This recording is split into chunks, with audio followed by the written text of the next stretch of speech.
Welcome into Bucs Insider, coming to you from the Bucs studio, presented by Ticketmaster. Casey Phillips here with Scott Smith and Bri Dix, and we have a fair amount of news. Yeah. You know, every year when off-season starts, we're like, what are we going to talk about on this show? And then this team finds a way to just help us out with 12 months a year. Constant things to discuss. So, of course, let's start with a little bit of the news that's happened most recently. Here we had some additions to the Pro Bowl games. So tell me who we got here. Well, both Baker Mayfield and Mike Evans were added. They replaced, respectively, Jaden Daniels, the Washington Commanders quarterback, and CeeDee Lamb, the Cowboys receiver, both of whom I guess had minor injuries. They were obviously top alternates, and so when somebody couldn't go, they got in. And really, it would be happy to see any of our guys get in. And of course, Vita Vea and Tristan Wirfs already in. So that's 4 in the Pro Bowl, which is cool. But both of these late selections were kind of milestones because, first of all, Mike Evans tied Mike Allstott with 6, the most Pro Bowl invitations in team history for an offensive player. Only Derek Brooks and Warren Sapp had more, and they were both defensive players, obviously. And this one's even a little harder to believe. Baker Mayfield, who went last year and actually won offensive MVP honors of the Pro Bowl games because he won that accuracy contest, he's the first quarterback in Buccaneers history to go to the Pro Bowl twice as a Buccaneer. Not even Tom Brady. That's crazy. Not even Tom Brady. He probably should have gone in 2020, but he didn't. You know, Trent Dilfer had one, James Winston had one, Brad Johnson had one, but nobody's gone twice until now. Wow, So, that's a pretty. I mean, cool he's only been here 2 years. The efficiency rating, very high. Yeah, so that was pretty cool. That is really great. And then we had another honor. We've loved how many of these we've gotten to have this year. Bucky Irving got another one. Tell us what he did. He was named to the Pro Football Writers of America All-Rookie Team. Led all rookies in rushing yards, yards from scrimmage, led the NFL in forced missed tackle percentage, and helped really just revitalize the Bucs run game, a unit that had finished last in the NFL the last 2 years and then accelerated to 4th this past year. But I mean, just his ability to make that first defender miss, the short area quickness, kind of the downhill charge, ended up being a perfect fit for kind of those counter gap runs that really became the bread and butter for the Bucs this past year. So well-deserved honor for Bucky Irving. That's a loaded all-rookie team this year, too. Yeah. It was a really good rookie class Really this year. strong class, which, I mean, frankly, I think it's one of the only reasons that Bucky isn't necessarily being talked about even more for just offensive rookie of the year.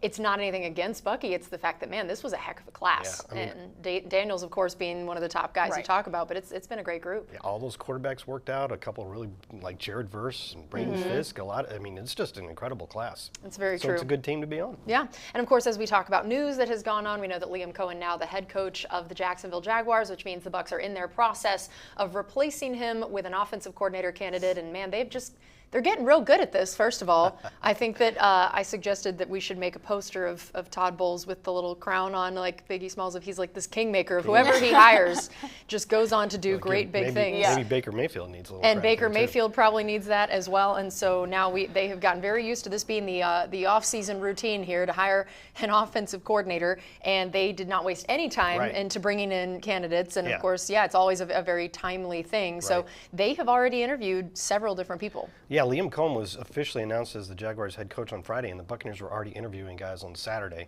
And at first I'm like, wow, that's fast. I'm thinking, well, there's 7 teams that are redoing their staffs right now. And then a couple teams like, say, Detroit lost coordinators. So there's 10 or 11 teams looking for coordinators. And speed is of the essence. essence. If you find a guy that you think is the best choice, you might have to move fast to make sure somebody else doesn't get him first, right? So on Saturday, the Buccaneers interviewed Marcus Brady, the Chargers pass game coordinator, and Grant Udinsky, the Vikings offensive coordinator, assistant offensive coordinator, assistant quarterbacks coach.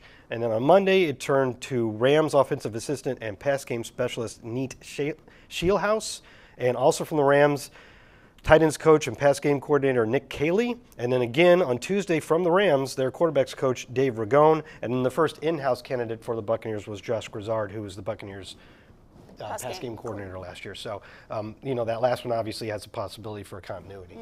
And as you bring up continuity, clearly that is a big priority as you look at these you have that many Rams people, knowing also that, of course, Liam Cohen kind of came from that Sean McVay tree, all of those people, and then you have the in-house guy. So clearly they are prioritizing this idea of it worked really well last year. Let's try to keep that going. And I think that is such a cool thing to keep in mind of how you've had so many different coordinators in these last 4 years. That's always challenging to hit a full reset on scheme or on language. And so the less you can change it while changing people is a great sign. But also I do think it is really interesting to remember that how many years now have we been NFC champions, and how many years now have we gone to the playoffs?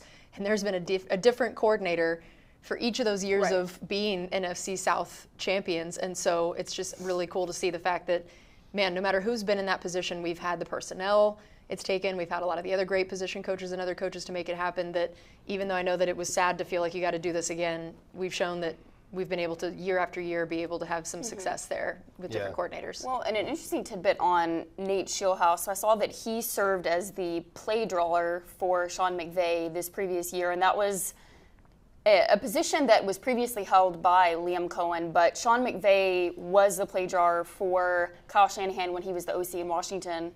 And he said just for him, that's what kind of fueled his rise as a coach, but to understand the why behind the plays and kind of being able to take that vision and be able to replicate that and create that game plan. So basically he would spend like every Tuesday night till like midnight drawing all these things up, and then they would present them in the Wednesday meeting.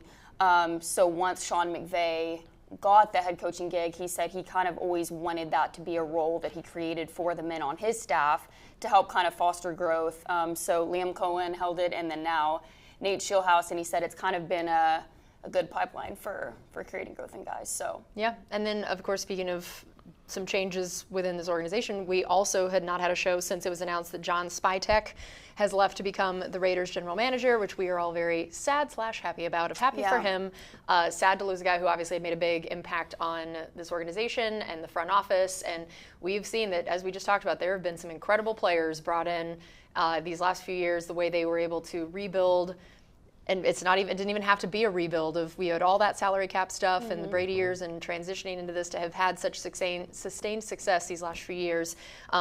He is definitely a part of the crew that has done that, and excited for him to get this opportunity. But going to be interesting to see what they decide to do in the front office moving forward. Do they change anybody out into new roles, or is it, hey, we're just ready to rock with all the current people we have here? So congratulations to him. It's going to be interesting to see now heading into this draft the ways that they try to kind of fill that spot. Yeah, well deserved. He was here for 9 years, right? Yeah, very long time. I've been thinking the last few years that this was going to happen. Yeah. And We've it all seemed known. inevitable, Yeah. right? Yeah. And really, the body of work that Jason Light's crew has done in the last decade or so is not only impressive, as you said, building a roster that has such sustained success, but they've also shown the ability to shift approaches and strategies. If you all recall, we spent a lot of years kind of doing the year by year, don't get into any kind of bad situations, not a lot of pushing cap hits down the road. And then when Tom Brady arrived and we thought we were there, we were close, then it became all in. And then they did all in for a few years, and it worked, won a Super Bowl, obvious, and all these division titles, but then got into kind of a rough cap situation, as was expected. And then we're able to adjust from that and still rebuild the roster again with Baker Mayfield and some others to continue winning. So they've, Spytek was a big part of a process that shows that this front office can succeed in a lot of different ways. Yeah. And so I'm sure that was very attractive to the Raiders. Yes, as it should be. And then, all right, so now, normally this is where we do a trivia question, and we'll continue to alternate. We'll have some trivia questions, but we're also introducing a new segment called Stump Scott. I'm a little nervous. It's because he just gets on his little high and mighty horse over here with his trivia questions that we don't know. We decided we wanted to try to turn the tables, and this is a fan-led segment. That is what I would most like to say, is that this is up to you guys to try to stump Scott. I'm not sure this is a good idea. We think it's a great idea. Your opinion was not considered. I just am worried that whoever it is this comes from a fan. And it was They're going to get too obscure. It was pretty quick. Who recovered the fumble in the 1979 NFC Championship game in the second quarter or something. I can't believe you don't know that. Yeah. I just hope it's at least yes, not that obscure. That's the idea, is that these are at least obtainable. It's Yes. not, what happened on third down with 2 minutes left in this. Yeah. We're not going with that. So I think this first fan that submitted one understands the assignment of it wasn't something that was completely unattainable, but it's not necessarily a mainstream question that everyone would know. All right. And so we would like to read our first Stump Scott question. Your question is, who was the Bucs offensive tackle drafted in the first round of the 1991 NFL Draft to attempt to replace Rob Taylor? At first, I thought you were going to say 2001, and it would be Kenyatta Walker. But the answer to your question in 91 is Charles McRae. Unbelievable. From Of course, Tennessee. And knows the college. Yep. And I everything. believe he was the 7th overall pick. Oh, geez. Those weren't even part of the question. He was like, let me answer the question just and then keep add it other going. information into it. All right. Yeah. By the so- way, that Rob Taylor you mentioned went to Northwestern University. Good. Well, no wonder you know that part of it. Of course. No particular special. That was affinity real. for That was Northwestern. real. Oh yeah. I was not given any advance did not, knowledge. Yeah, believe me, we don't want him to succeed at this. We're not trying to help him. We want to Yeah. stump Scott. So Send in thank questions, Thank you yes. to this first fan. We're sorry that did not work, but now the ante has been upped. For all of you out there, if you would like to stump Scott, please submit to Bri or I on social media, and we will make sure to try to get the question in here. I think it's a lot more fun when I get them right. We don't. For you? Yeah. I'm like, for We who? don't.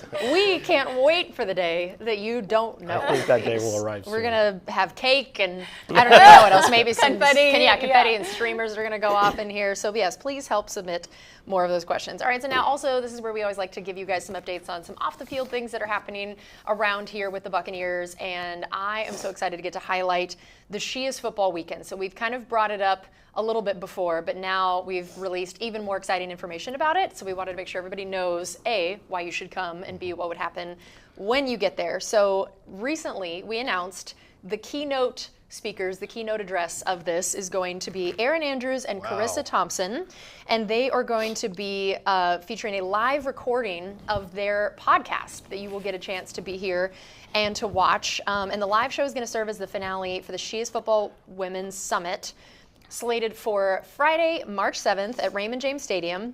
There's going to be all these female leaders from different industries, and you're going to get to choose from 4 different tracks of what you want to kind of focus on or emphasize on, which is really cool. The business of sports, launching your career, masterclass in leadership, and reinvention and the entrepreneurial journey. So this is really an incredible opportunity. You get to hear their podcast. Yeah. There's a whole networking summit and talking about a lot of different career things, which is really cool. So if you're interested in purchasing tickets for the summit, you can do that now by visiting buccaneers.com/sheisfootball. Or if you want to just go to the Buccaneers main website page, there's a community tab and you can find information for it underneath there. And then also on Saturday, March 8th, again, as part of this same weekend, you can participate in the She Is Football 5K run, walk, and stroll at the Advent Health Training Center. It's going to start in like that flag lot over at the training center. It's going to go through the stadium, end in the indoor, which is a really cool opportunity for everyone to get to be a part of that. And I love that we have the run, the walk, the stroll. Yeah. It's for However you all want, people, yeah. Yes. all skill sets. All things included. Stroll sounds great to me. I don't know about you, but yeah, so this is going to be just an amazing weekend. So again, if you want to participate in either day, in both days, in the run, in the summit, whatever it may be, please go check that out on the Buccaneers website. I just think this is such an amazing event. And there's even more to it that I didn't just highlight here, but I just really wanted to highlight especially the Erin Andrews and Carissa Thompson part and the 5K. So that's going to be a lot of fun. All right, so now we got the Super Bowl coming up in a couple weeks here. Yeah. We have the Pro Bowl as well first, of course, but then we have the Super Bowl, and we decided we wanted to do our predictions. I also love already the noise that was made over here of like, ugh, I can tell how About this. excited you are about this particular matchup. Thrilled. So, all right, let's go with our predictions. Bri, let's start with you. So I wish I could root against both teams. You can. But for the sake of this one, I do think that the Kansas City Chiefs are going to come out on top, and I do think they're going to be able to achieve the historic three-peat. But in order for them to do that, they're going to be obviously have to slow down Saquon Barkley and get into an offensive groove against the Eagles' top-rated defense. But the Chiefs' pass rush has been effective. They've had 10 combined sacks against the Texans and the Bills in the postseason. And then obviously YAC yards has been a really big thing for their offense. They rank second in pass rate over expectations for NFL Next Gen stats when they do pass, and YAC yards have made up 58% of their receiving yards, which leads the league. And then, of course, Xavier Worthy, their speedster, has played a big part of that and had a big game against the Bills. So I can't say that I'm just absolutely elated tell for you're this thrilled. matchup, but I do think the Chiefs are going to find a way to win, as it seems they always do. Well, you've always been a big Eagles fan, haven't you? Yeah. Yep, from Dallas. Most people from Dallas are thrilled. I have had a bitter hatred for the better part of my life. It's required or they kick you out. Yeah. So Scott? Well, I'm going to go with the Eagles, and I know it's not necessarily the smartest thing to do in the world to root. I'm not root against. I'm actually rooting for Kansas City as a former Chiefs employee. It was a long time ago. And I also like to see history. Like when the Patriots were 16-0, I was hoping they would win that Super Bowl and be the undefeated team through the Super Bowl, but they didn't. And seeing a three-peat would be cool. Why do I think the Eagles are going to win? I think. Obviously, their defense has been excellent all year, and Jalen Carter's just been wrecking offensive lines up front, and their secondary was completely fixed by the additions of Quinyon Mitchell and Cooper DeJean. Yep. They believe they finished the season with the number 1 ranked defense. But what I saw in the last game on offense was really it all coming together for them. Obviously, the running game has been amazing, and Saquon Barkley seemingly rips off a 50-yard touchdown run in every game. They've got that. They've got the fact that Jalen Hurts can run, that they can convert virtually any third or fourth down and 1 with the tush push. And now in this last game, the passing game was a lot more efficient. They were able to hit the shots downfield to A.J. Brown. A.J. Brown was bullying guys as he does when he's playing his best. A lot of they were using Devontae Smith and the Dallas Goedert, the tight end, to get the short passes with the yak afterwards. This is what this offense was supposed to look like, and it hasn't really succeeded in that way for a lot, especially towards the end of the season. It seems like it all came together at the right time. So I just think they're the more complete team if that offense is humming like that. Yeah, I really could make a case for either of these teams. I decided to go with the Chiefs. I'm with you. I'm rooting for something that we've never seen before, because as much as really what I root for is parity, we don't really have that in either team here. Either team has won a Super Bowl recently. And so when that's the case, I'm like, you know what, let's see the thing that we've never seen before. I think that would be really cool. And the Chiefs can be fun. I know people get kind of tired of the fact that they've done so well, but there's a lot of really fun things about them. Big Andy Reid fan. But in terms of why I think they'll win, I actually think because the Eagles, Saquon Barkley has become just such a massive part of what they do for good reason. And then also the fact, like you said, Jalen Hurts is mobile, but the Chiefs defense seems like one of the few units to me I trust to be able to figure out a way to slow it down. And Steve Spagnuolo has done a great job this year. And you got people like Chris Jones who can blow it up from the inside with the run. He also has kind of that get off speed and quickness to try to still set an edge occasionally and take people down. Like, I just think that their defense of all people could be the unit that knows how to slow them down. And I think the Chiefs just have more potential weapons and ways to win where maybe they have a chance to slow down the Eagles' main game plan. So that's what I think. But I would not be surprised if the next show after the Super Bowl we're talking about, man, Saquon Barkley just ran for a Super Bowl record, 5 million yards. And it will have been completely wrong, because I do think it is very hard to pick against a guy that, like you said, it's not that he's just good. He's elite. He's unlike anything I feel like I've really seen in so many ways. It's just you assume there will be a run that is 50 or 60 yards for a touchdown, and that's an absurd thing to assume will happen. So I won't be surprised either way. Do we just do 3 predictions about this Super Bowl and not even say the word Patrick Mahomes? Did anybody say Patrick Mahomes? That's kind of wild. That's crazy. Well, then I'll say that, the Chiefs might win because they have him. We could have just done that. This could have been a lot quicker. You can tell we're trying to find the new different things to talk about. It's like, Mahomes, we know. He's pretty good. If they win, Patrick Mahomes is probably going to be the MVP, right? That's generally the way it goes. But I think your best point there was Steve Spagnuolo. Like, if the Chiefs win, a lot of the discussion is going to be about how Spags did it again. Yep, I completely agree. All right, that's going to do it for us on this edition of Bucs Insider. We hope you guys enjoy watching all that Pro Bowl stuff. We'll be back here again next week.